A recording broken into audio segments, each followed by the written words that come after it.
Gabby, thank you for joining us Welcome. for the Walking on Air show. I am Blake. I'm Madeline.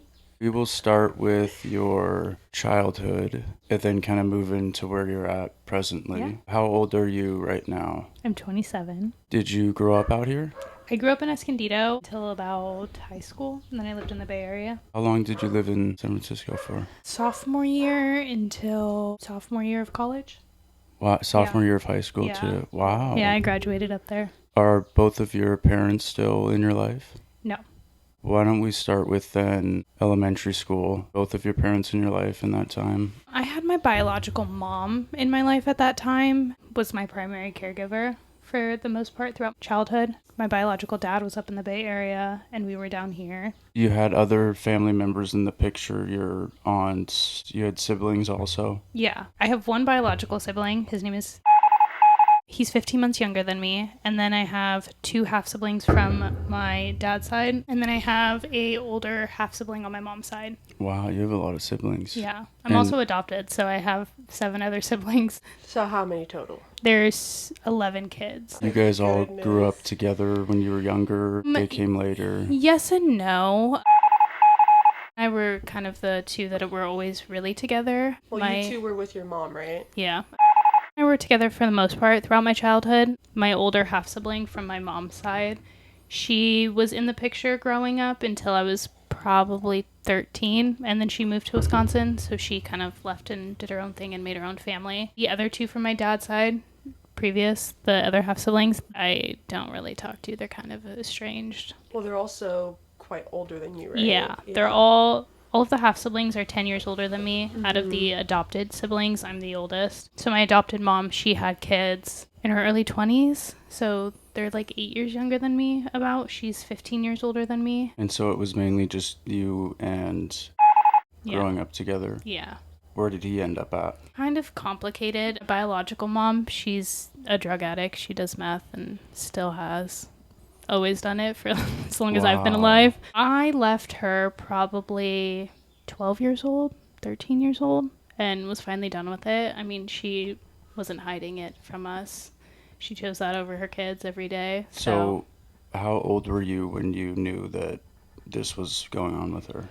Elementary school, 5th grade probably. Well, you kind of had like a perception, your own perception, but you were still very young to the point to where you couldn't really put into words what she was doing, but you knew it wasn't good, right? She made conscious efforts all the time to like never really choose her kids or to put her own needs above. So I always knew that was the situation. I didn't realize that it was drugs or like put 2 and 2 together that it was drugs until probably like 6th grade, like middle school time. Yeah, because that's when you're starting to, gain knowledge of the real world. Exactly. I had my older sibling, the sister.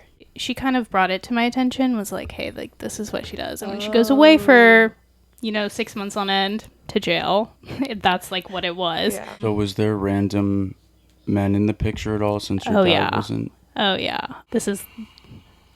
She would sleep with whoever, whenever, to get drugs. That was like her thing. That was her MO. So most of my like elementary, like middle school time, I was living in hotel rooms because that's all she could afford. She would be having sex with men for the drugs while me and sleep on the floor. And so... In the hotel room? In the hotel room, yeah. And how old were you?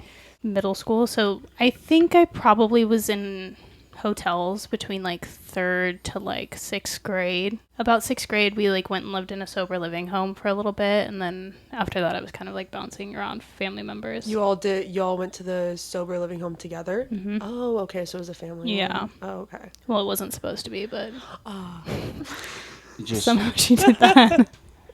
You and your other sibling and your mom? Yeah. That's cool, they let you all stay there together. Yeah, I don't think it was actually allowed, but we did it. Things work out, they work out. Yeah. And you were there for how long at the sober living? I honestly couldn't even tell you. It's kind of a blur. It was fast. No, it was probably like a year or so. It was probably my whole 6th grade year. After that, I think I went back with my older half-sibling, my older sister. Sometime after that, she had kids at this point, so she was taking care of her kids and I. In a tiny little 2-bedroom apartment in Escondido, and she made it work. but she decided to like up and leave to Wisconsin. So then I kind of just bounced around family members. You were in middle school when she left to Wisconsin. Mm-hmm. How did you form relationships in this time? Did you have a lot of like favorite teachers or family members that you I mean, were I was mainly a going to? people pleaser, like through and through. I was seeking validation anywhere I could. I always like knew that I was different and I was poor and I was kind of less than, and it took a long time to like get over that and to realize that that doesn't define me, and just because she made these decisions it doesn't reflect on me. Yeah. Right? But I was very insecure. I had friends, but I didn't really like hold them. I didn't really like keep them.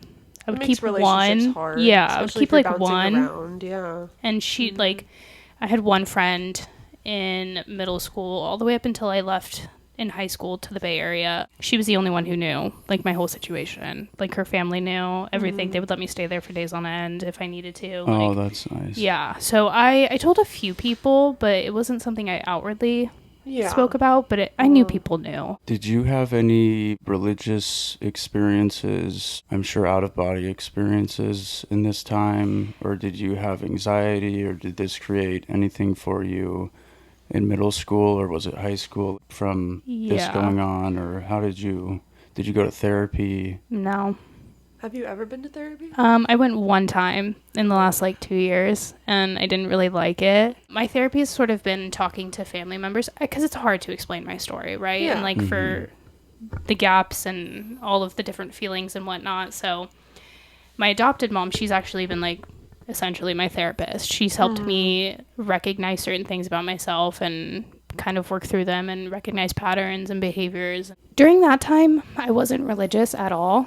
I didn't have my come to Jesus moment until my 20s. I was very like anti-God because if there was a God at that point, and what was he doing for now. me? In hindsight, I'm grateful that I went through everything that I went through and I would never change any of it. I think that it made me who I am today and I love who I am today, so I wouldn't change it. But in that moment, I didn't believe in God. It's hard to have faith when you're going through the situations that I went through. So Early 20s is when you ended up finding God, Jesus. Okay, so it's the same. Do you consider it the same? God they're the and same. Jesus? Yeah, they're the same being. Were you acting out in this time? Were you getting in trouble with school? Did you have a record? Did any of your family members? I can't see you being rebellious. I wasn't. I was like, I wanted to please everybody. I wanted everyone to be happy with me. I excelled in school. I did all the right things. I never caused any trouble. So you did the opposite. Until, well, I saw like firsthand like what addiction and what bad choices led to people in their life. And you also were technically the oldest. Yeah.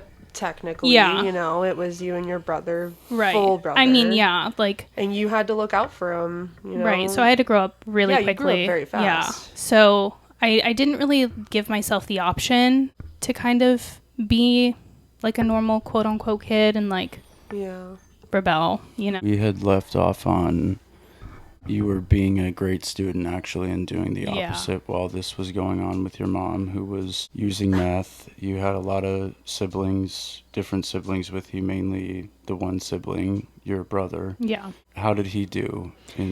Was he kind of your best friend? Were you sure always looking out for him, or was it the opposite? Like we were inseparable. Like we did everything together. He is truly my best friend, even still to this day. You know, I mean, he was the baby between my biological mom's kids. He got her good graces. He never got any of the anger. He never got any of the hitting. We've never really talked about it and like the way that he was feeling growing up about it. I'm sure a lot of it was the same. Was he younger? Mm-hmm. Was he getting in trouble or was he just... No, he was the same. He was very much like, stick to the rules. Let me do all of the things I need to do and keep my head down. But the treatment from your mom between you both was different. Was vastly different, yeah. I would confront her, you know. I would find her meth and her spoons and her stash. Would. Oh, yeah. I have seen far too many like bad drugs in my life at such an early age. So I would confront her. I would throw her meth down the toilet and she would smack me across my face. Like, I was pleading for her to do better, but she never did. Yeah. How old was she when she started doing that? Do you know? In her early 20s. So she's from upstate New York and... oh, really? Yeah. Oh, wow. She moved out to California because her dad she grew up very religious, very Catholic, that sort of deal. And her dad, I don't know if it was her dad or somebody in her church, somebody started to sexually abuse her. In order for her to get away, she moved to California, and she was living in this little duplex. And her next door neighbor actually started to do meth, and it got her hooked, and she has never been the same since. So as long as I've been alive, so 27 years now, even with Angelica, my older half-sister, she was using throughout her whole life too. Did she tell you that she was sexually abused from like a fight that you guys had, or how did that? No, so she was in one of her rehabs, and they had her write down like her story of how she started using, and it was on a computer, and it was at that sober living house, so like 5th or 6th grade, something like that. We were all together. So this is how you. And this was like MySpace days, right? So I was like on the computer, like doing my little MySpace, and like I don't know how I stumbled across it, but I did, and I read it, and that's how like I found out her and my dad met at an NA meeting. My dad had congestive heart failure.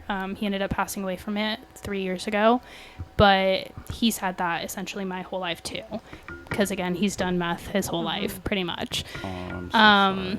Wow. It's okay, thank you. She met him. She knew that he was sick, and she was like, "Oh, I can have kids with him, and I can ring him for child support, essentially." And so she had and I. They met while they were both clean. Yeah, supposedly. And then she got him into... I don't know how it like started, but they did start using together, and they were only together for maybe 2 years. Oh, really? Yeah, and then they split up. So they weren't married or anything, right? No, never married, yeah. And so your brother is also... You have the same dad? Yeah. They're both... He's the biological He's one. the biological one. It's kind of rough reading that, being like, wow, this is the reason you had kids, was yeah. for money. Well, yeah, that's... Oh, so she actually put that? Like, she had written that. She put like, her she, whole, like, life story, right? That she had, like, met this guy, and she knew he was sick, and she was like, well, if I have kids with him, like, I can get child support from him, or I can get, like, disability. Down? Yeah. It looks like she wanted to be honest, like, you know? She got what she wanted. I've heard some crazy stories in rehab, too, myself, of Right. stuff like that. At the end of the day, however you want to see it is however you want to see it. Yeah. But it's good to know the truth. 100%. And I mean... Because I know there was more than just that. There was, in the letter. for sure. There was a lot more. If you wanted to know her story, then that's...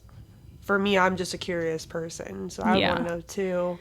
I mean, I'm grateful that I know. Yeah, that must bring you some clarity. Yeah. It's still hard, but... I mean, it, like, really put it into perspective, especially as I got older and I, like, came to terms with the situation. As much as she wasn't a mother to me, and she wasn't any sort of parental figure, like, she did give me life. And for that, like, I thank her. And she was battling her own demons, and she still is, and I can't control that, and I forgive her without her knowing. I don't need to speak to her, but I forgive her for all of the choices that she made, because she's human. You need to do what's right for you. Yeah. Forgiveness, so... That's really good you forgave her. Were you angry about it or till a For certain years, age? yeah. Was this newer? Probably until I was, like, early 20s, maybe. I held on to that, like, anger that I held towards her. Because all I wanted was for her to say sorry. Like, hey, sorry I did this to you. Like, I wasn't cut out to be a mom. She never did. And I think at a certain point, like, I was holding on to this, like, anger and this guilt of, like, can you please just say something? And she was never going to do it. So in order for me to move on with my life, and in order for me to, like, work through all of the issues and trauma and all of the things that she caused me, I needed to just forgive her.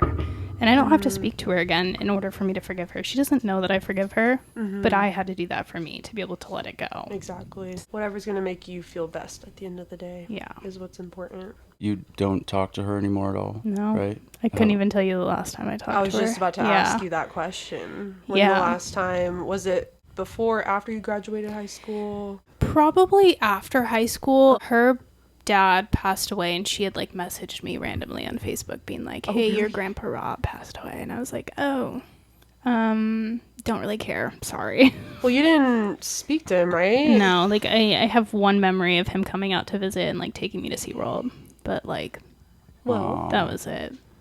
And so was this her dad? Yeah, that was her dad. Yeah, so she, like, let me know that, and I was like, well, thank you. Did you have a relationship with her mom? No. Either? Oh, okay. Yeah. And you didn't really have one with him either?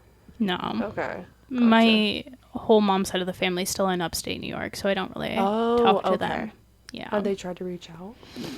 A few. Okay. I don't really care. I don't know you, you know? Yeah. You don't know me. I was just curious because it's interesting to see how some people just like let go of others. I think we all kind of realized that the relationship doesn't need to exist. Mm-hmm. On my dad's side, when I moved to the Bay Area, I moved in with his sister, so my aunt, my dad's sister, yeah. I lived with her up in the Bay Area, so high school into college, essentially. He came and moved in a few different times, so I did get to build a relationship with him. He apologized very quickly. You know, like, sorry, your mom took you away from me. I tried. They around the same age, or how old were they when you were they in their 20s or? My mom would be 57 right now. She was 30 when she had me, and my dad would have been 60, so 3-ish years apart. Okay. Yeah, Okay. 61 maybe. They're average. Yeah. Age for your age. They're normal. Unquote. How did you like living with your dad after not seeing him for how many years had it been? Like a decade? Probably a decade, yeah. To this story of when you had gotten picked up by him. Oh, okay. If So, you don't mind talking about that. This is only because I know from other family members. So my adopted mom, she is technically my cousin or half cousin per se. She's 15 years older than me. So when she was 18, 19, I would have been like 3 or 4. My mom was yet again going to prison. And so she actually signed over like a power of attorney to give my adopted mom rights while she was in prison to, you know, take care of us. And we were at a grandma's house per se of like the family where like during that time all the kids got dropped off there. You know, everybody's parents were like using she was a safe haven, so everybody's kids got dropped off there when something was going down with the parents. All the cousins together. So we were there, my brother and I, and my grandma had called my dad, and well, she's not my grandma, but she was my adopted mom's grandma. She had called my dad and was like, hey, I think the kid should be with a actual parent, so I think you need to come down and get them. Was picked up in the middle of the night. Nobody knew besides good old grandma. The next morning, my adopted mom came. Kids were gone. She's like, what happened? Nobody else knew? Nobody knew. No. Oh my How goodness. did that happen that way? I don't know, like, the actual logistics of it. I mean, like, my adopted mom has told me, like, Yeah. her You can grandma's only still be- alive. So, like, every time Yeah. we want to, like, ask, like, what you were thinking, she's, like, 90-something. Or, like, so she's very old. We don't really want to bring it up. But we don't really know, like, what she was thinking and why she thought my dad was a better choice than her. Well, that's how a lot of people perceive those situations. I mean, even the state of California court system, you know, I'd rather go to a parent than somebody else. I think it's most suitable.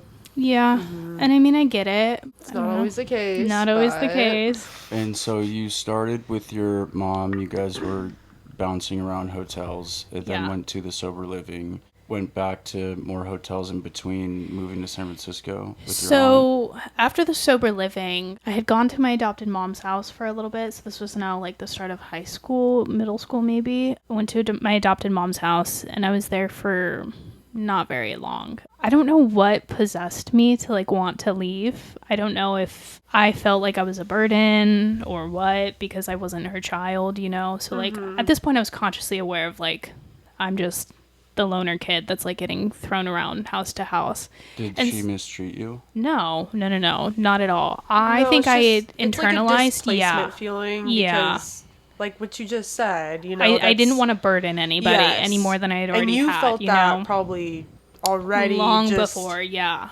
because of your parents. Like, Yeah, that's, I just had always known that like I was an inconvenience in my mind, so I didn't really like want to stay. And so I had gone up to visit my aunt up in the Bay Area over Thanksgiving break, and like I had said like I don't want to go back, because it was the first time where I felt like I wasn't a burden to somebody. We did. I never went back, and so I lived the rest of like high school and into college up in the Bay Area. When you went out there for Thanksgiving break, were you like, can I live with you, basically? Or was Yeah. she like, do you want to stay here and No, not go I back? literally, or- it was the day before I was supposed to leave, and I said, I don't want to go home. And she said, we'll call. oh, I Okay. love her. And it was Wow, very that's cordial. great. It was very nice. Like, my adopted mom was like, yeah, whatever you want to do. not a problem. I'll send up your stuff right away. She's very kind. Very kind, Yeah. you know, and I know that must have been so hurtful to have this kid that, like, you're just trying to protect, be like, no. Well, yeah, she feels for you. Yeah. You know, she cared about you your entire life. It's okay. You both are drinking the coffee. What high school did you go to out there? Merrill F. West High School in Tracy, California. It's a small little cow town. On the inside. Gosh, really? Yeah. Oh, that's cute. When Very you said small. the Bay Area, I did not picture that. Because nobody knows Tracy. So I was about like 40 minutes inland. Okay. We would like ride bar up there to San Francisco in high school. Like that was our fun thing to do on the weekend. That's so cool. Yeah, so I went there. It was fine. It was great. It was the one time I didn't feel out of place or that like everybody could read the poorness on me. You know, so I tried really hard to just be normal and fit in and not let people know that I came from a meth addict. Well, they don't need to know. Yeah, you know? You know, it's only what you want to tell. Yeah. And you weren't adopted yet? No. Okay. No. Just want to confirm Yeah. that for everybody. Lived up in the Bay Area with my aunt.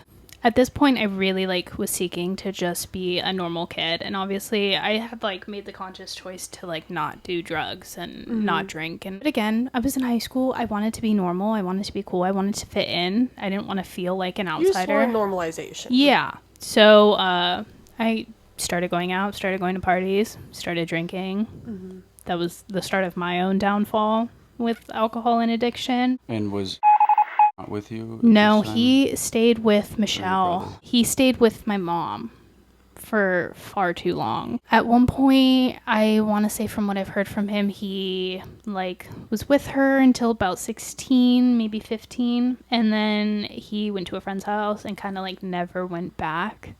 And this friend's family just like let him stay. My senior year of high school, so I was already up there for 2 years at this point, he called me and he was like, hey, I want to come up. I was like, yeah, let's go. And so then he eventually did come up and we got to live together. And so my freshman year of high school, he was there with me. Or freshman year of college, he was there with me. Yeah.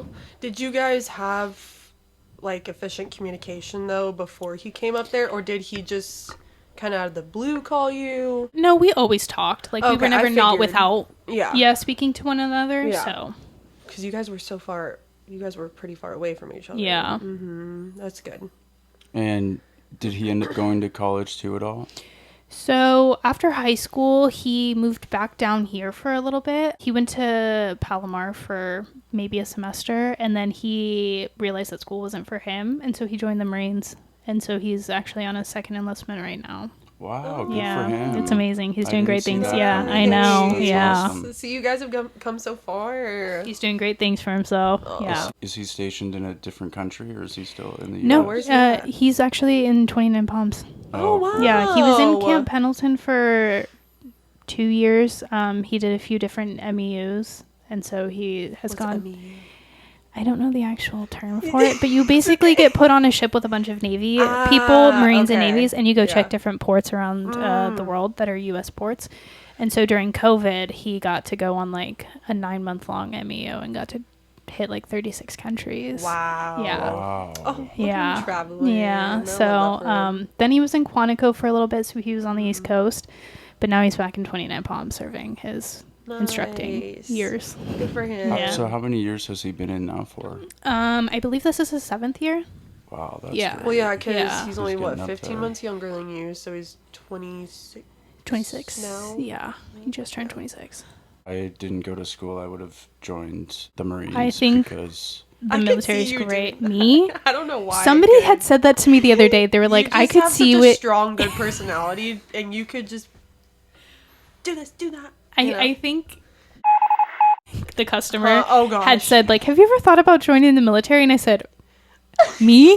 No. what a funny question.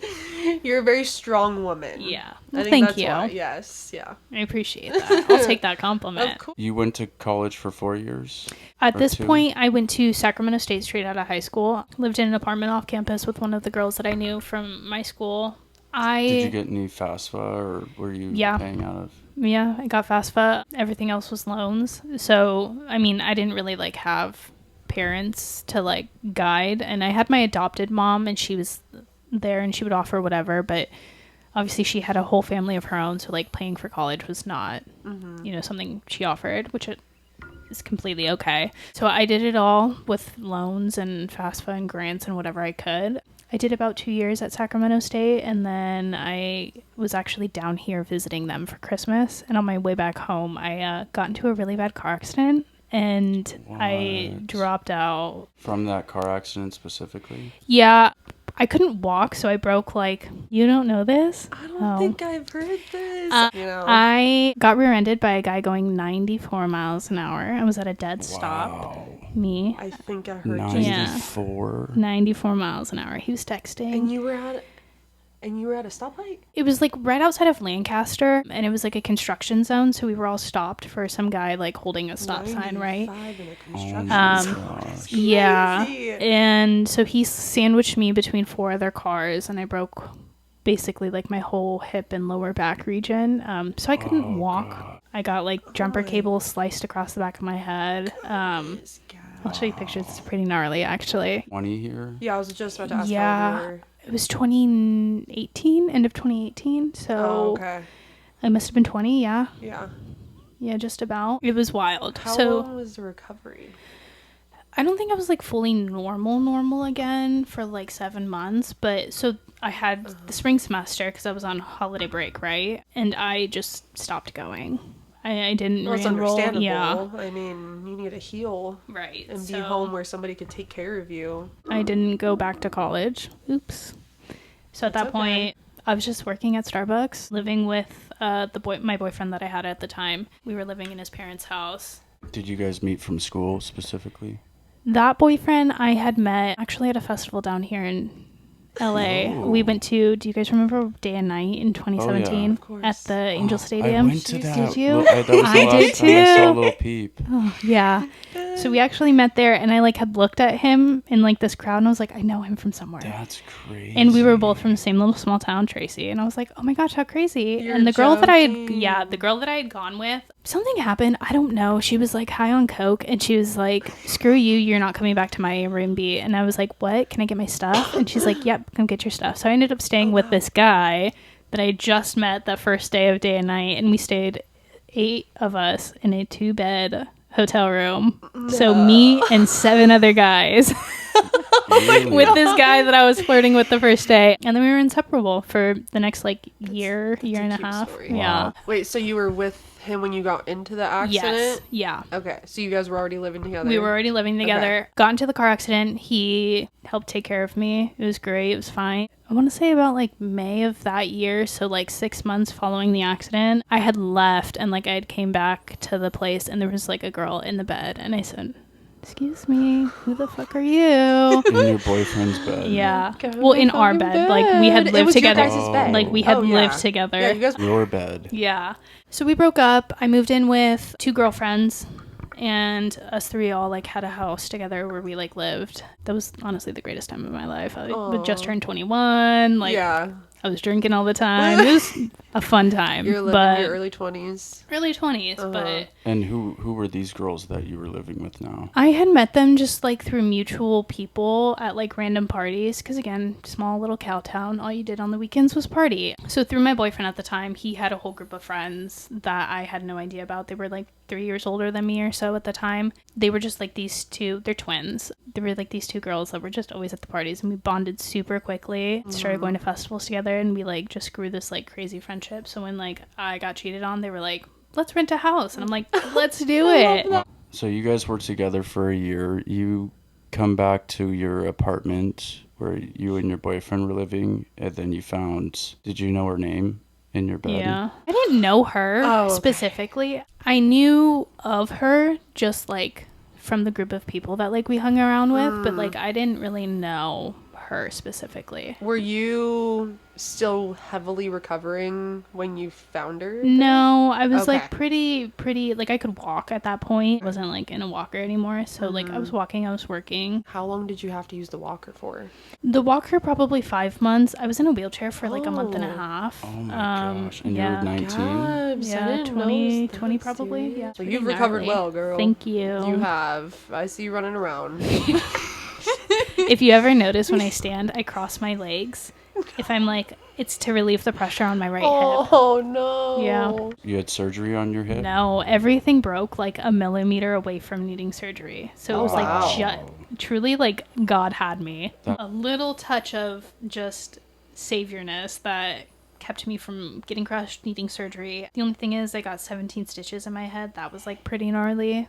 Oh, yeah, the cable. Yeah. So what was that with the cables? So funny. My parents had given me jumper cables for Christmas that year. So the next morning they were in my trunk. And since I got rear-ended, my trunk like imploded in. Jumper cables came and like knocked me from like the center of my head to the side of my head. From the trunk? From the trunk. Yeah. Well, yeah, because she said you got sandwiched, right? Huh? But you got sandwiched between... So my trunk like curved inward. Yeah, so it like everything went forward. Yeah. Oh, wow. So like that was my car.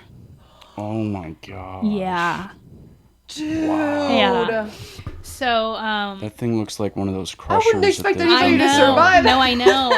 It was like truly crazy. So you weren't religious yet at this time of the car accident? No. In the hospital, anything you remember between being knocked out or did you just wake up in the hospital? So funny. This is like my favorite thing to tell people. I don't remember that whole morning at all. Obviously, like I got knocked out, but I actually woke up in the ambulance and like I remember feeling my lower back, like feeling like I was arched like this. Like I could feel like just, It's like you felt how your bones were broken. And I had like went to go try and move to get more comfortable, and I didn't recognize that I was in the ambulance at this point, but I just had said like out loud like, you guys need better beds, and the EMT was like, You're so funny. What? And I was like, you guys need better beds, and he's like, this is uncomfortable, go back to bed, honey, and like pumped me full of like morphine or whatever that he gave to me. The next thing I know, I woke up and there was a police officer standing above me, and I was in the hospital, and he was like, I just have a few questions for you. I said, yeah. And he's like,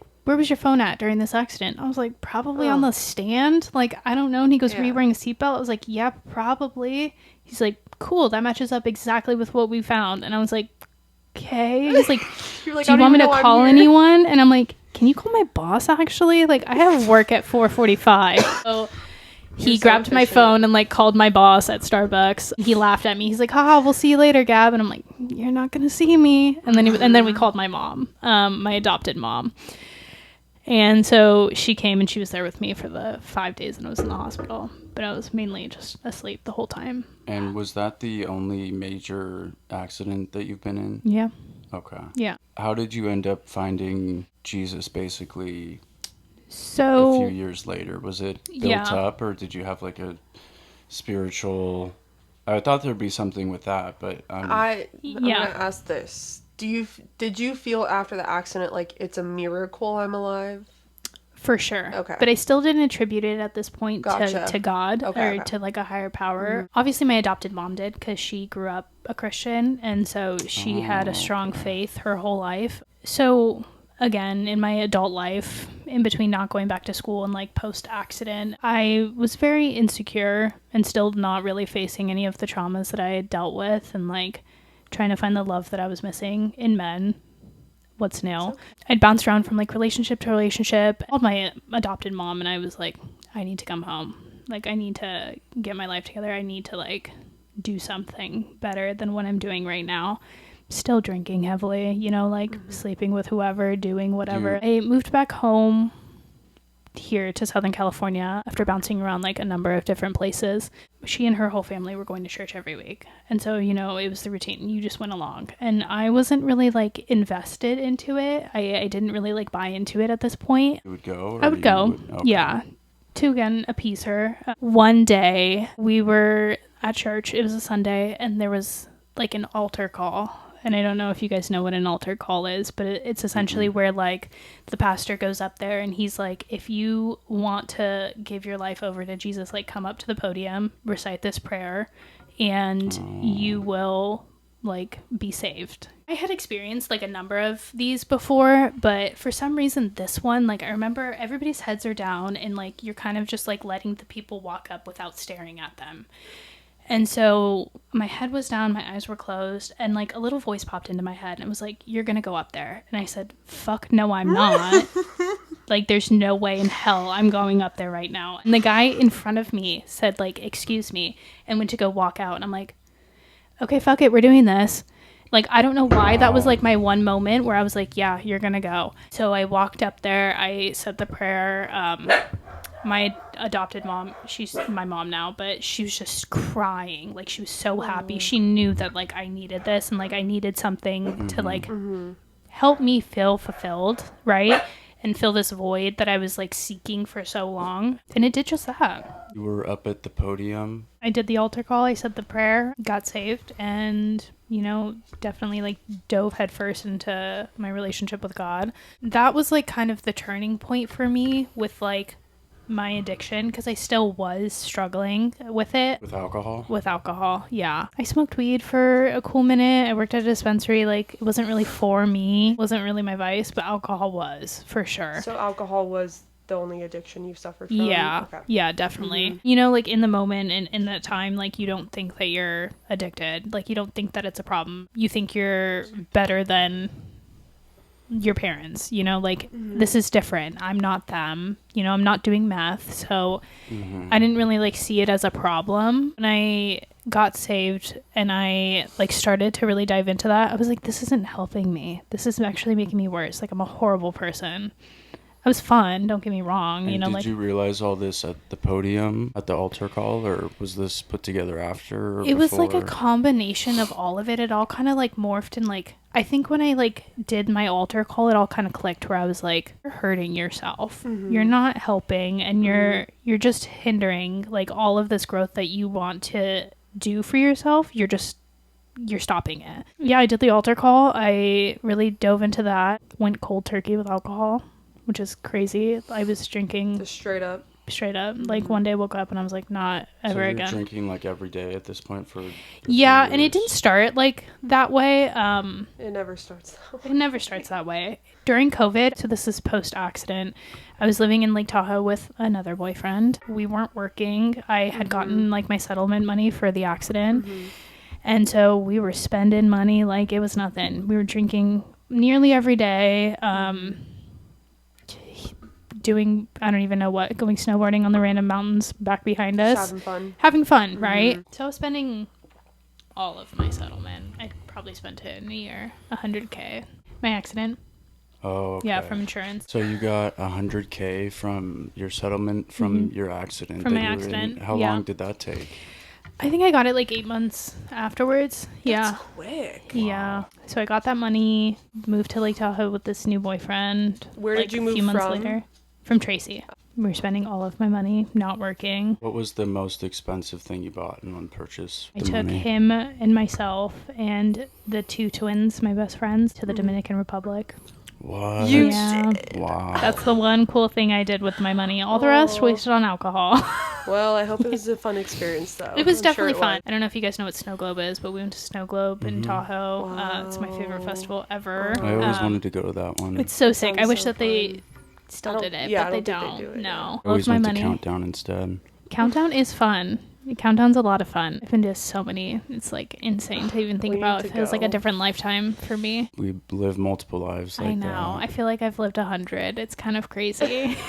Life experiences. You yeah, just have a lot man. of experience. Wait, so you moved to Tahoe? Yeah. Post breakup from the guy that I found cheating on me, got my settlement money. I was living with my friends. So we were only living together for 6 months maybe. And then I met this other guy. We actually had met like when I was in high school on BART. He lived in a different town than I did. And like we just randomly like kept in touch. And he saw that I was single. We got together, and again, I didn't deal with any of my parental daddy issues. I jumped right into this relationship, you know, and this guy knew I had money and was like, she can take care of me, you know, like I've always How wanted to old live in was he? 23. I was probably 21, 22. Yeah. He's not that much older than me. I moved us to Tahoe, blinded by what I thought was love, wasted all of my money. Young love. How quick And- did the 100K go in a year? Probably a year. Yeah. So you said that you were spending a lot of it on alcohol. Mm-hmm. Obviously, it wasn't all for yourself only, but No, yeah. how much do you think, on average, you were drinking a day in this time? Probably like a bottle of wine a day. like a 6-pack a day, maybe, depending on like my mood. That lead to any drugs for you ever trying? All of the drugs that I have tried, I had done so at festivals. Okay. So like I had done MDMA, I had done coke, I've done shrooms, I had done acid. You were in the rave scene. I was deep in the rave scene way back in 2017, 2018, peak of it. Yeah. Did you ever call yourself a book? A wook? I think if I would look back now, I was a wook for sure. Or were you a techno baddie? No, I was not a techno baddie. I don't like techno. I'm sorry. I know it's okay. Yeah, I think if I were to classify myself as anything, I would be a wook. Yeah. That's okay. Yeah. And we can not put this part in too, of course, if you don't want. But I will send it to her after. and also too, if you want to send the pictures to Madeline of like the car, I'll send her of the accident. Yeah. so we can put that in. Yeah, of there. course. Just put a little snippet and then. The car looked so bad. Yeah. I didn't even. was crazy, I showed dude. her the pictures of like me laying there. Dude. Like I had like dark hair. Like Oh, in the hospital? Yeah. Or- Head. Yeah, it was insane. let's see. That definitely was. Just wow. That's like what like my mom had walked into. Oh like, my gosh. That was So from the crazy. cable on Yeah. your head? Dude, it's huge. I know. It spreads from right here to right here. Oh, wow, that's like half your head. Yeah, I can like still feel the little like Yeah. scar. It's like a divot in my head. Mm-hmm. But yeah. Were you in a coma at all that day or for two or when did No, you so wake they actually up? like pumped me full of fentanyl. Really? Yeah, so I was knocked out for like 4 days. I would wake up one time a day. In the ambulance this happened? Or this was you had a button to press in the hospital?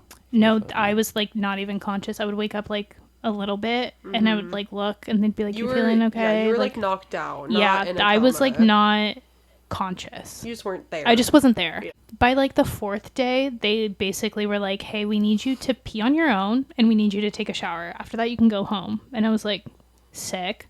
Because I had a catheter in. I literally asked them, I was like, can you put puppy pads underneath me and can I just pee the bed? Because like I didn't want to sit up. I was in so much pain. And they were like, yeah, of course. So they like again knocked me out, put puppy pads underneath me, and then they were like, pee.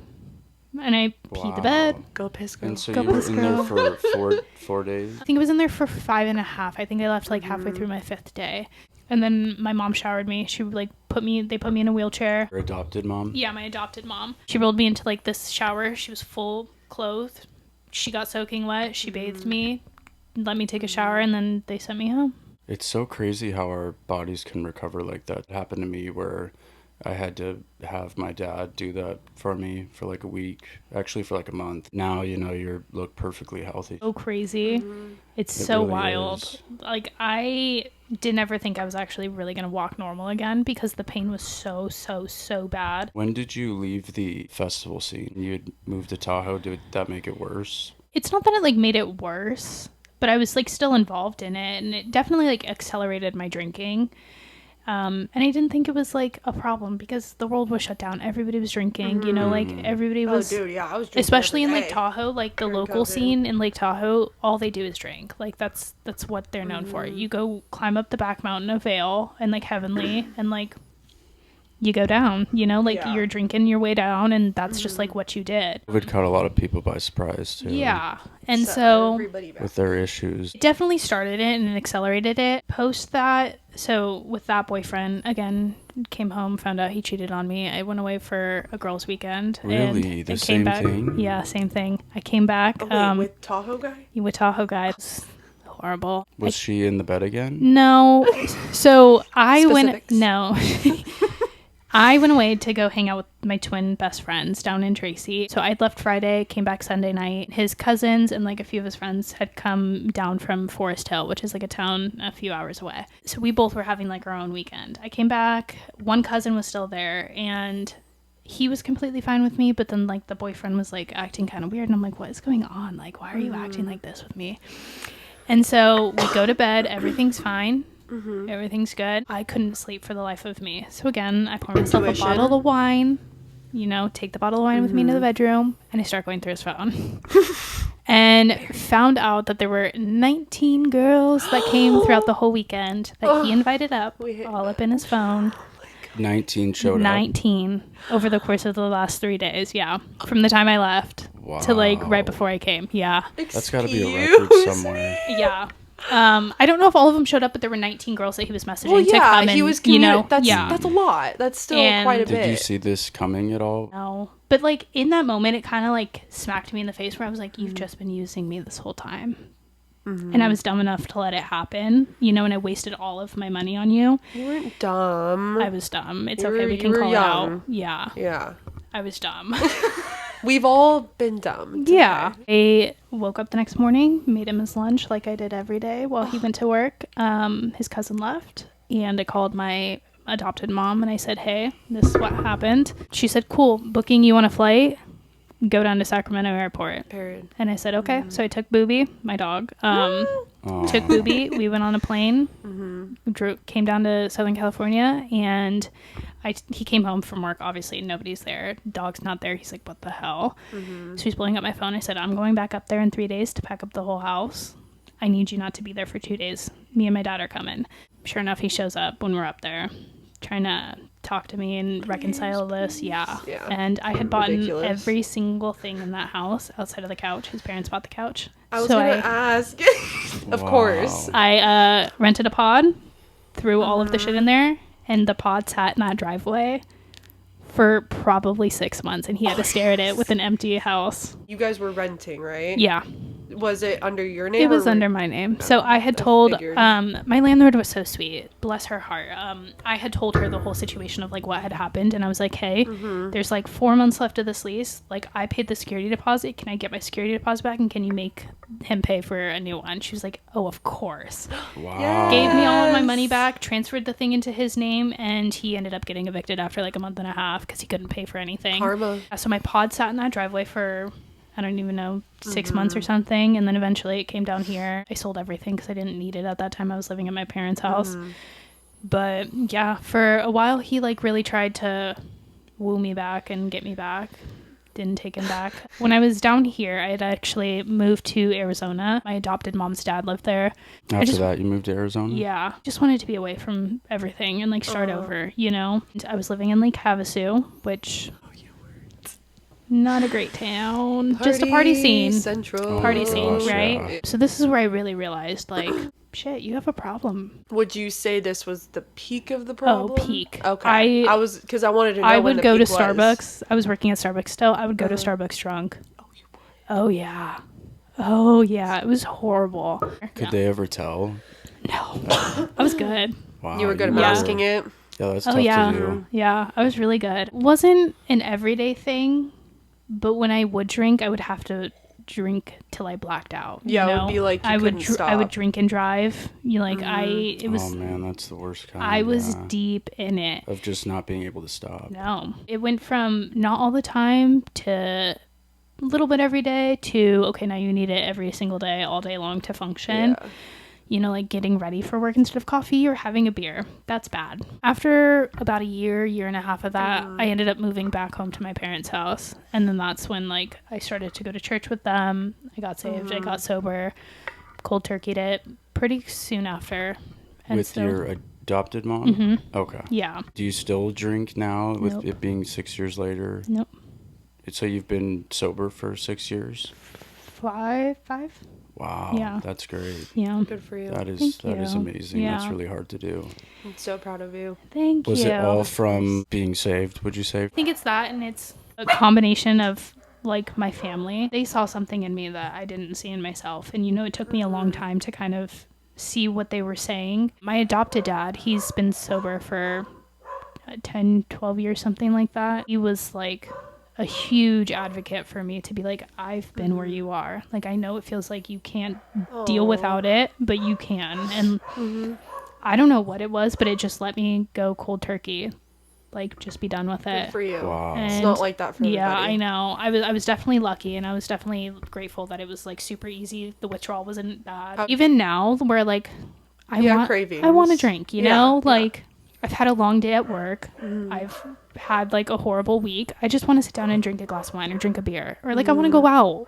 and do things, you know? Yeah. So do you not drink now just because you just don't have any interest mainly for the most part? I don't think it serves me. I don't think alcohol and I are friends. I think I could, if I wanted to, have one drink and not overindulge, and I think I could do it socially. I just don't see the point. Yeah, that's anymore. Exactly how I am. Yeah, with so it. like they make non-alcoholic beverages now. Right, like there's other means to it. I spend a lot of time alone now. I don't have a lot of like friends per se, so drinking alone seems like weird, you know? Yeah. How were you when you were drinking alcohol? Like, were you like an angry drunk at all? No, or? I was fun. Oh, and that's the worst part is I didn't see a problem of it. Because, yeah. you know, when you see alcoholics, like you tend to think that they're messy. They're getting into stuff. Like they're starting fights. They're, you know, throwing up on themselves. They're drinking in the garage alone at night. Like, I definitely was really sick, you know what, when I drank. I was fun, but I was also sleeping with everybody. Not proud to admit it, but I would go home with home with random men from the bars, you know, like, and wake up not realizing where my car is, where my phone is. Do you realize how scary this is that you like went home with some random person? I bet you don't miss that. I don't miss that. There's so many less problems when you stop drinking and drugs. You know, in like general. I don't have to worry about the paranoia, the anxiety the next day, like.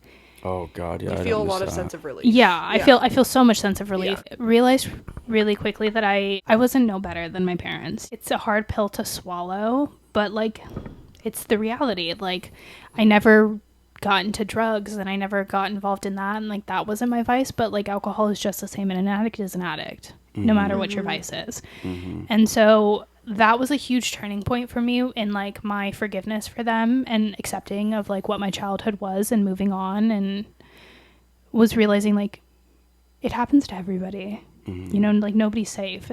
Live through some things until you find out it changes your why. Perspective, and I don't regret it, even though I'm disgusted by some of the things that I did, you know, like I don't regret it, and I hope that nobody else judges me for it. I know that people will, and I know that people do, but it's my life and I have to be the one to live with it, and I came to terms with all of my decisions. Even the worst things about us, if we could go back and change them, literally had one wish, changes your entire life, even if you would change anything about even the worst things that have happened to us. I thought about that a lot, and I don't think in any scenario I would ever change any aspect of my life, even though I hate some of the moments and some things I block out and I never want to remember again. I would never change it because it molded me into this exact person, and this was always who I was supposed to be. I'm very proud of who I am today. You know, You've come a long I've come a long way, and I've accomplished a lot. I went back to college, you know, like I got my degree. Like, yeah, I wanted to talk about that too. Like, where did present you day. Present day. Yeah, so where did you transfer to after? So I did my 2 years at Sacramento State. After that, when I moved back home and I gotten sober, started my relationship with God, I started at California Baptist University because they had a really good online business program, and I could do it all online. So I was working full time. My adopted parents, bless their heart, they never changed anything about the way that my life was, which I'm very grateful for. You know, like I'm still the only kid that like pays for everything on their own. Every bill is in my name. I had to have a phone bill, an insurance, like from the time that I had started being an adult, way back when. They never took any of that back over. They're like, figure it out,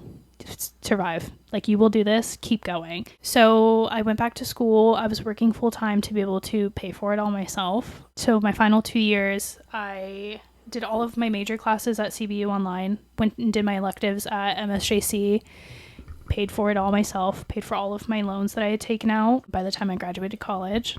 So yeah, my goodness, they were like, we'll let you stay here and we'll let you live rent free, but you're paying for everything for yourself, which I'm very, very grateful for, because this was a thing that I did for myself, and I paid for it myself, you know.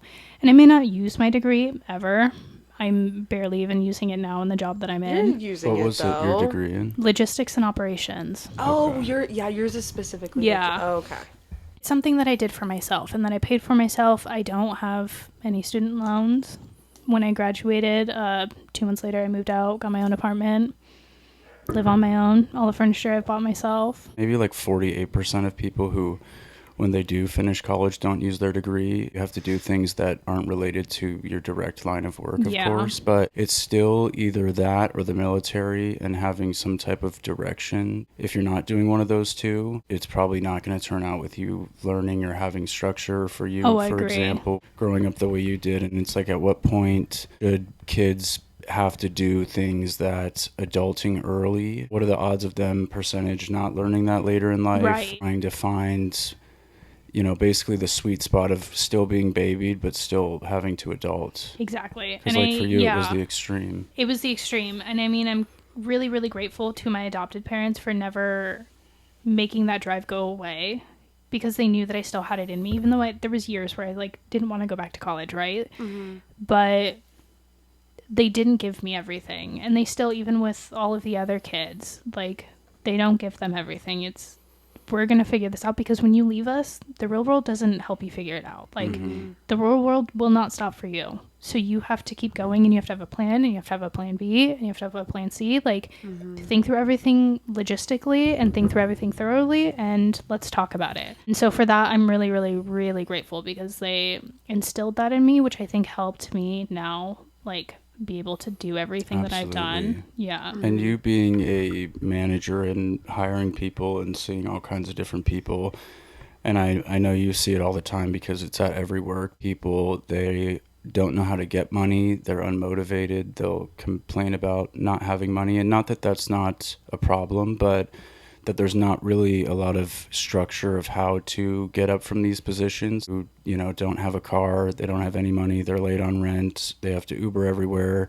they're not making that much, they're just getting paid hourly. I feel like you're the perfect person to be in a leader position. Important to still be firm, but still teach in a way that they respect you, and but also fear you a little bit, to where it's like, okay, Gabby's going to be in, like, everything needs to be good. You know, like that has to be there. Literally has that perfect balance. Thank you. At work. You do. For everyone who doesn't know, I'm actually Mads' boss. And it's hard it's hard to have friendships with leaders. Any good leader is usually not that well liked. They are, but they're feared. Yeah. You know, and so it's such a hard line to find. I still think I'm even trying to figure it out. And I mean, I've vented to you about this a number of times. Finding that, like, balance in between getting them to respect me and to listen to me, but also creating, like, a fun work environment and showing them that I do care about them as people. I think a lot of it stemmed from, I really wanted somebody to do that to me in a authority position growing up. And so I treat people the way that I wish I was treated. And if only everybody had that experience. And I think so many people nowadays don't have ambitions.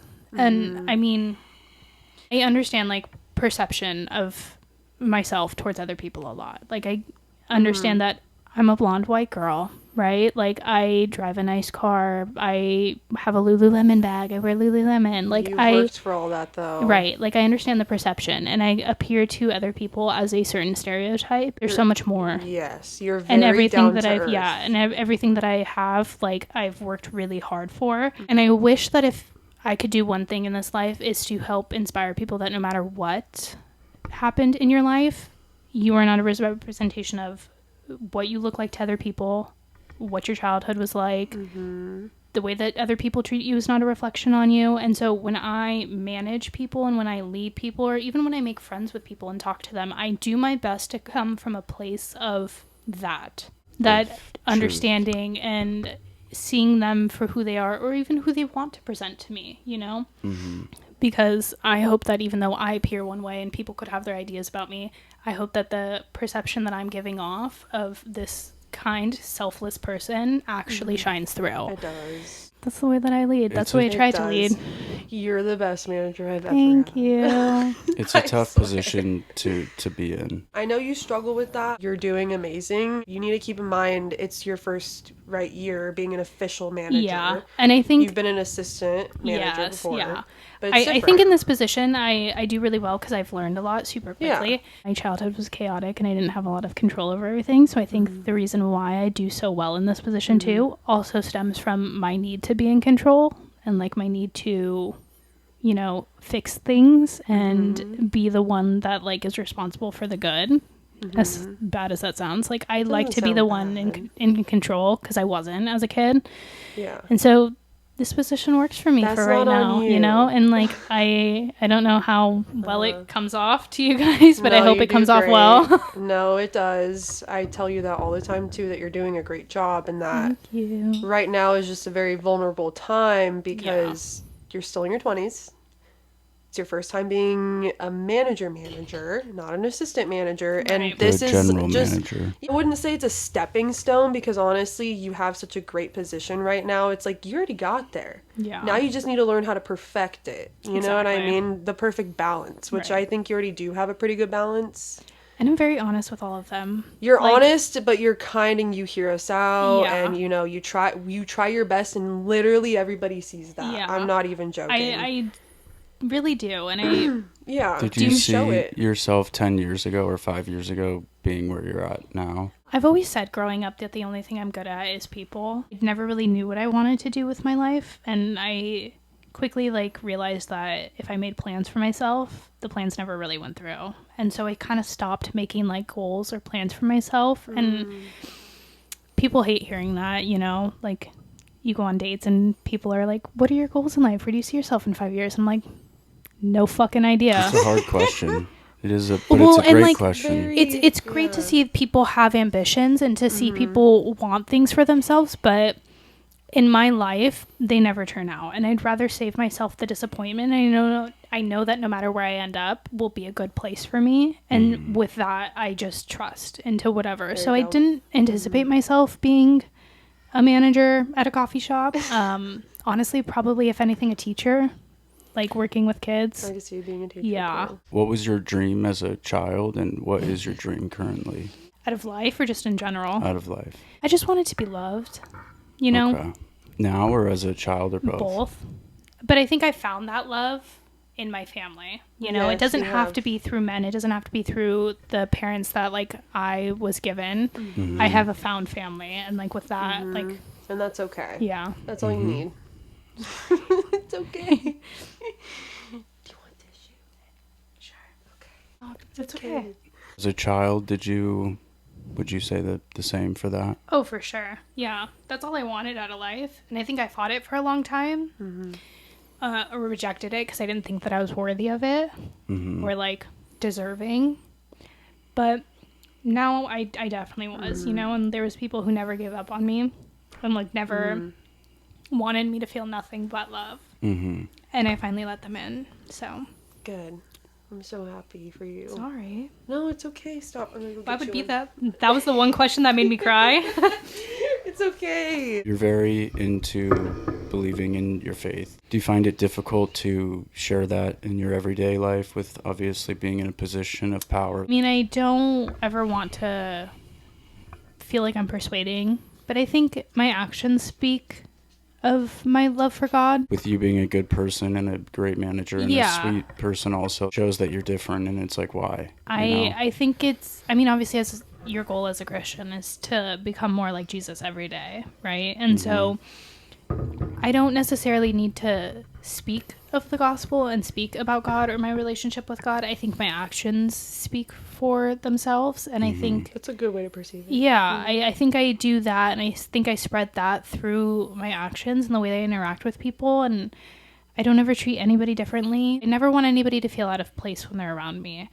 And I think that is a huge telltale sign of like what it means to be a good Christian, and to kind of let that resonate through. I won't ever want to push that on them, and also it's not my place as their manager. I tend to not really talk about politics. I tend to not really talk about God. That's like kind of the off-limit topics. I think my actions, if anything, speak for my love for that, and that's the way that I try to view my spreading of the gospel. I think you're doing it in the best way possible. Thank you. Yeah, because everything you said is true. Yeah. That I've never felt out of place there. I don't really think anybody else has either. No, and Being I honest. don't, whether or not I agree with anybody, like in their beliefs or their political affiliations Yeah. or whatever, I never want anybody to feel Yeah. uncomfortable or feel like they can't have a civil conversation with me or they can't be friends with me. I try to be as accepting and loving as I can, and let that shine through more than anything. Because we have a lot of different personalities. A lot of different personalities. It's a lot to juggle, like a lot of different point of views and opinions and just different walks of life, like, even with customers. Like, you're interacting with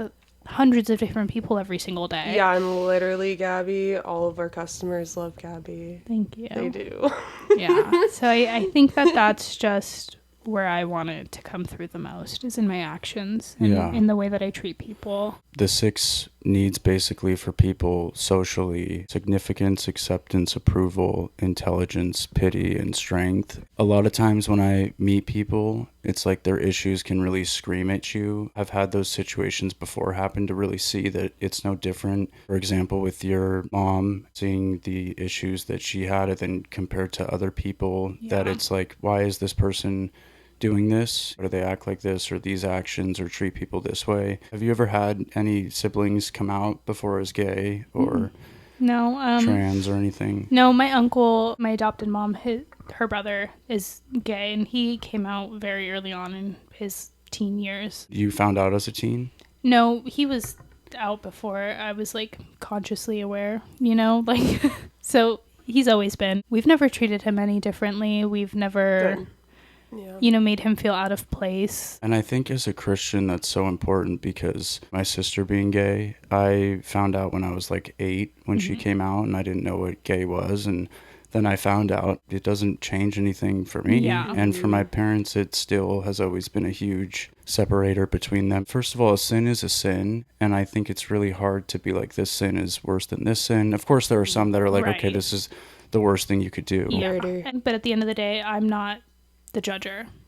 Exactly. And so it's not in my place, nor do I think it's in anybody's place, to tell somebody that what they're doing is wrong, or, well, I may not agree with, certain things that happen in this world, or certain decisions that people make. Everybody has those. It's not my place. It is truly not my place, and I will never make somebody feel out of place or uncomfortable by being around me because of the decisions that they've made, because I wouldn't want anybody to judge me for it.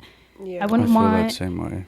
I wouldn't want somebody to judge me for sleeping with a bunch of random men. We've all done stuff, you know, like, it could be anything. That's a sin, like, I'm not proud of it. Almost everything seems like a sin. It's okay. Yeah. Theoretical expression of objective versus subjective when it comes to Jesus, of people's arguments, atheists, for example, and what they believe, that nothing is objective to them. There's nothing that makes you not be able to be a Christian, whether you're gay or you're not gay or you're whatever color. You don't need to change anything necessarily. I mean, if there'd be a million things to change for everybody if that was the case. Nobody's perfect in the eyes of God. And at the end of the day, when we show up at those gates, we're going to all have to answer for something. If your sister is a Christian and she still believes, she will still go there. And if God has an issue with what she has done in her life, he will have her answer for it. And that's a comfort, I'm going to have to answer for a number of different things in my life. I'm going to have an answer for it. He already knows them, but I'm going to have to still answer for it. That's not going to deny me from getting in. That's not going to deny me from his love. And so there's a comfort in that. And I really do hope that she understands that and she feels that, because that's what it means to be one of God's children.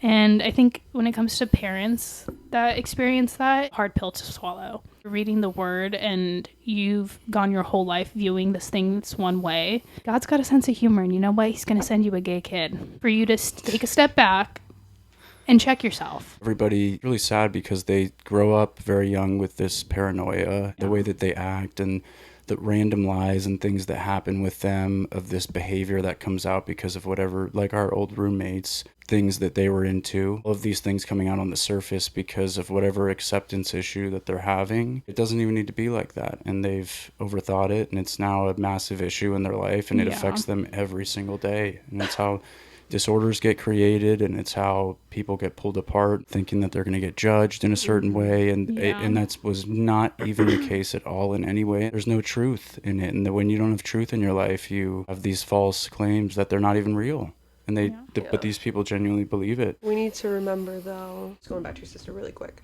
the reason why she felt that way was for a few reasons. That's kind of always the problem I've had with religion, and I feel like that plays a big part as to why I'm not religious, and I don't hate on any Oh, it was, yeah. My parents love her, but don't accept her Yeah, and that's actions. hard That was for the me problem. because I just love everybody. I mean, it's really hard too, and that's like it's such an interesting topic It's a to tough discuss topic. as a Christian. Yeah. Because the word explicitly states, you know, Yeah. to not do it. For that, like I can understand your parents' perspective. It's your child too. I think if I or any of my siblings or whoever, there would be a lot of discussions and a lot of open conversations, and I think that's where everything should start. You know, Yeah. like there is a common ground that you can find. At the end of the day, truly, it's not my place to judge. And I love that you are that way too, And- you know, because not everybody who is religious is that way. Right. You made a choice on your own to think the way you want to think. Right. Like I chose this relationship with God, and while I do believe in everything that is in the Bible and in the Word,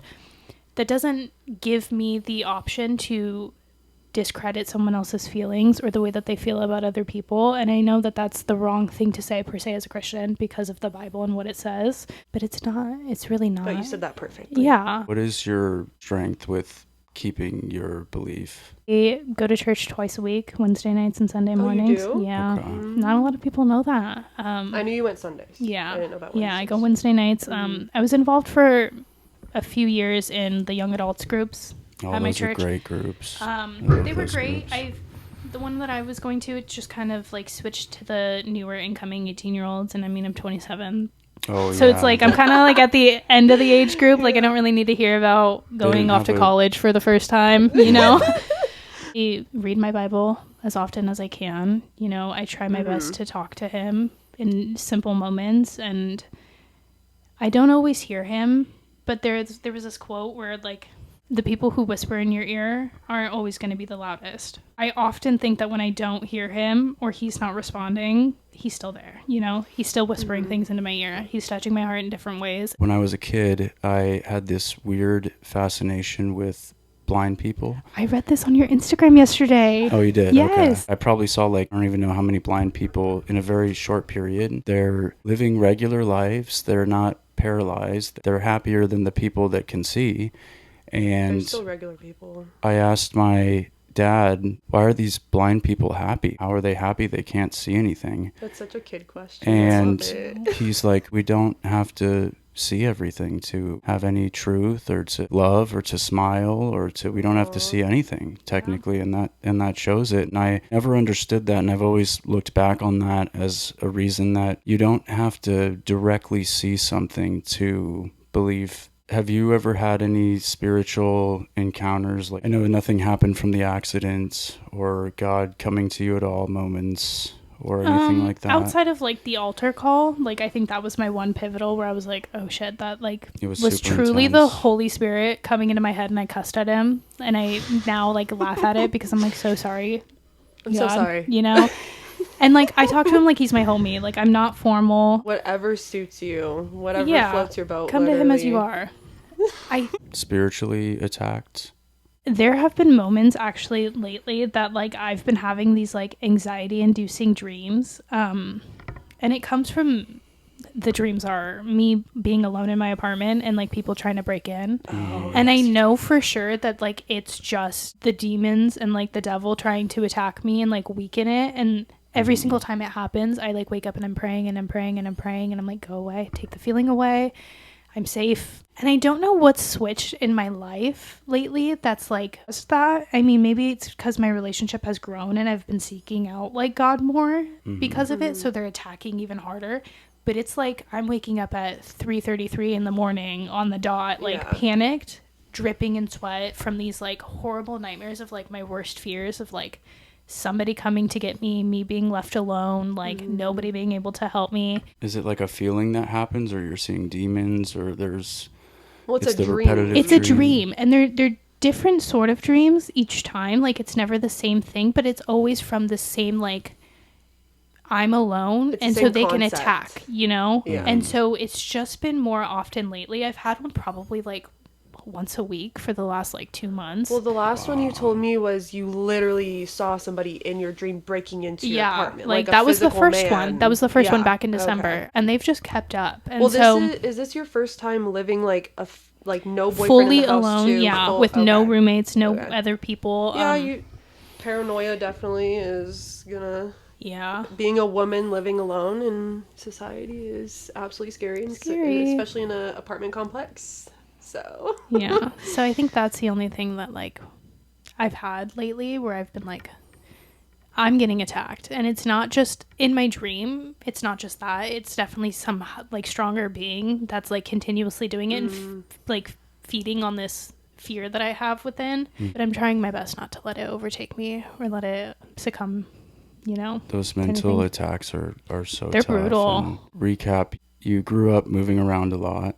You had many different siblings. 10 total. 10 total from adopted, half your biological. You ended up going to high school and finishing, and then going to college and finishing. You were in and out of different hotels, sober living, different family members. Now you're general manager, and you have been for a year. Yeah. I was an assistant manager for 2 before that. And how did you fall into this? You just get promoted a bunch? Was there... Yeah, it was meant to happen, dude. Thank you. It fell into your lap for a reason. Yeah, it definitely did. I got hired on as a barista. A month later, I was up into a shift supervisor. 6 months later, I was an assistant manager.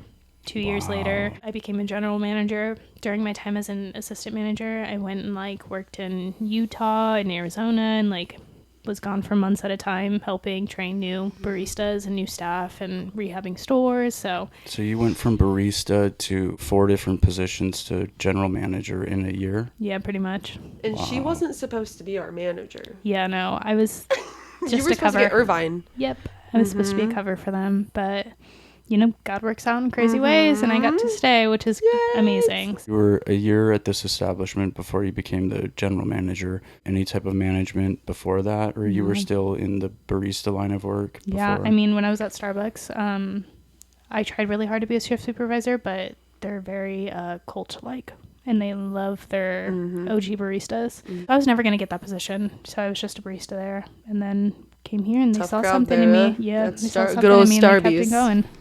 It's crazy how those things work out. Yeah. The general manager that was there, did they get moved or fired or before you?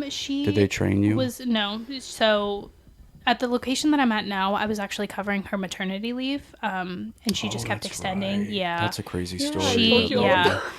So I was trained under my old general manager, but my first location, and he's like a saint for this company. He had been there for 27 years, like had opened a number of different stores, probably trained 200 of the managers that we have on staff. Wow. He's like the pinnacle. I had learned under him. I was there covering a maternity leave, and I was only supposed to be there for 3 months. And then it kept getting extended month after month. And then finally by month 8, they were like, hey, we're not approving this anymore. You're no longer covered by FMLA. She said, cool, I'm not coming back. So then she dipped. So then I got the option to stay or go to Irvine, and obviously I chose to stay. Where do you see yourself in for this year? Do you have any, like, is this your year? Is it 5 years you're going to feel like that? Have you ever felt like that? Or do you already feel like that? That, like, this is you? In the moment, no. I never feel like this is me or this is my year. But when I take the moments to stop and reflect and look back on the last year or the last 6 months, I'm, like, really proud the person that I was and am becoming. So, you know, I'm proud of who I am. And if I continue to grow and do better, then amazing. If I'm stuck right here and this is who I am, I'm proud. Girl, you're going to keep going up. You're going to keep improving. So when you said that you didn't feel like this is your year, or you haven't ever felt like that? Yeah. And why is that? I always just constantly feel like the ground's slipping out from under me. I never really feel stable. I think in this last year, now that I've looked back, there was so much stability. For years I've had stability and I've been on solid ground. But in the moment I always just feel scared and like things are fleeting, things are going to leave. Well, I feel like your subconscious and your inner child's automatically 100%, and it still resonates. It's gonna take time, but you're already doing great. Yeah. For what so I think in through. Present moments, if you'd ask me, like, I never feel like I'm A, doing good enough, and B, like, this is going to be my year. I also don't have plans for myself, you know? And I think that's okay. I think that's fine. I think so many people tend to feel like they have to have something to go for and something to look forward to. Sometimes it's okay to just live. Plans for yourself as in, what do you mean with that? what I want to do with my life, where I want my life to end up, who I want to be with, if it's going to be where I want to stay. Those sort of questions, like, I don't have an idea for myself. The two biggest fears to people are people don't like me and people don't matter. Yeah. One of the philosophers that I love, Nietzsche, he believes that life is about being and becoming. It's never really this ending goal, but always just kind of moving forward. I agree. I think so many people, once they complete something and they accomplish something, what's next, right? And I don't want to live my life like that. And I've never lived my life like that. And I think that also goes into the whole idea of like me not having any goals outside of, I don't ever think that they come to fruition. I think it's also just being in America. We're very fast, very go, like, compared to other countries. Yeah, there's no time to stop and enjoy it's like, the I moment. gotta do better. Yeah. I gotta do this next, that next. Yeah. I don't want more for myself right now. I'm okay. I know that there will be more. Are you content Yeah. right now? Okay. I think you should be at this Yeah. stage of your life. I mean, you're already a manager at 27. I think I've done a lot for myself that I'm proud of where I'm at. And this is where I'm done growing, and this is who I am. I'm cool with that. This is your second year at this establishment after everything's happened. Do you feel like the next 2 years are going to be as quick moving up as it was in whichever way as the last 2 years have been? So, Or do you think you're going to be chilling? I think I could go up more if I wanted to. I don't really think I want to.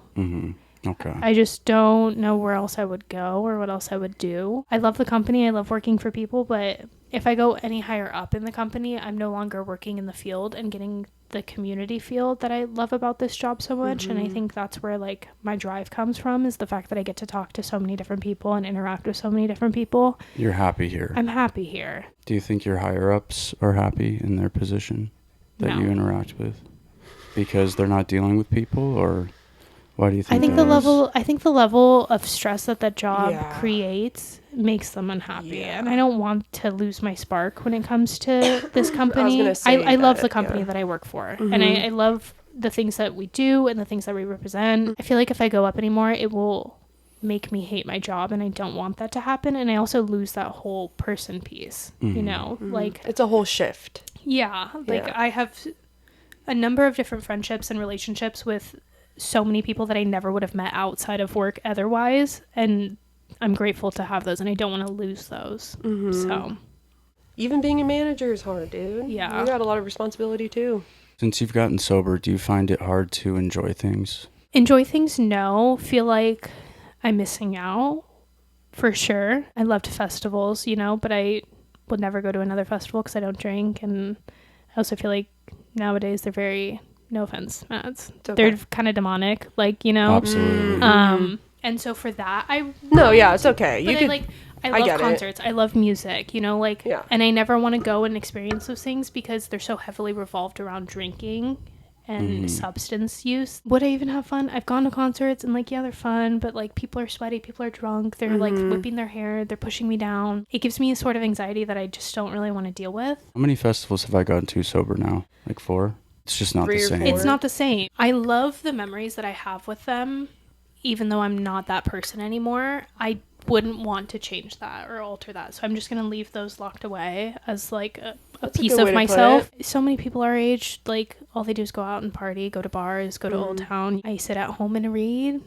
I have no friends outside of my family members. So I live a very like mundane life. So in that aspect, yeah, like it's kind of fear of missing out, but I'm content with the calm and mundane life that I live. It's really hard to find the line of if you are drinking again, of people who do drink. If they drink often, they probably drink like pretty often, you know. It's Right, hard to, and once you start. It's also like these friendships that people have are so heavily revolved around drinking that if you remove the drinking on one Oh, end, yeah. how much of the relationship is actually a friendship and Yeah, a relationship? exactly. Or is it just you guys go out and party and drink together? And like that's the fun of your guys' relationship. So many people nowadays just want superficial relationships, and I would rather not have any friends and sit in my apartment alone every day of the week than go out and feel like I need to have this like not fulfilling relationship. It's not fair to them. It's not fair to me. It's not worth it, you know? Absolutely. I had so many more problems in so many ways with drinking and drugs. It's just not worth it. And like you said, mainly if you do take that out, what does that change for you? Right. The people, your environment, personality, and your happiness and the direction you're going in life and energy. I mean, so many things. There's a And number of things. It's just you're not being yourself. Right. At the end of the day, it's like a mask. I feel like a lot of people utilize alcohol, drugs, obviously for a mask. Oh, for sure. Builds you. Of course, you're going to be more confident when you drink. It's like, stop that and just go out sober and see how well you talk to other people.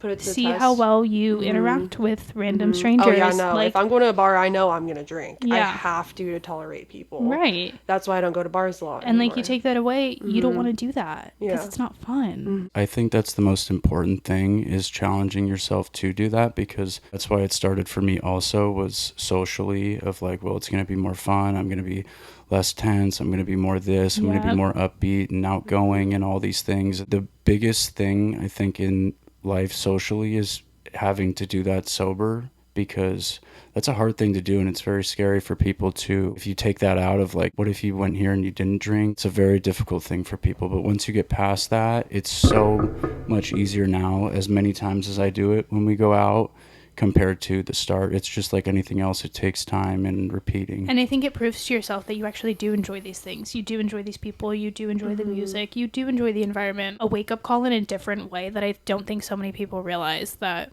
if you take away this one aspect of it, are you actually enjoying yourself? Mm-hmm. And if you are, then you enjoy your people that you're surrounded with. You enjoy the environment that you're with, the music that you're listening to. Put it all into perspective, people. I mean, I listen to techno at 5:15 a.m. on my way to... Yeah. So that's how I know I do love it. But the environment is so different. It's like, if there weren't all these crazy people there who were so rude and, you know, like you said, pushing me down and stuff, I think I could honestly be sober. It's the people there that make it tough. Gabby, your story has been amazing. So thankful to have you here, and thank you for sharing everything. Of course. Walking on Air podcast. Thank you for being our first guest. We love you. This was amazing first experience, so thank Sorry you. I cried, guys. Don't be sorry, let it out. Well, thank you guys for having me. It was great.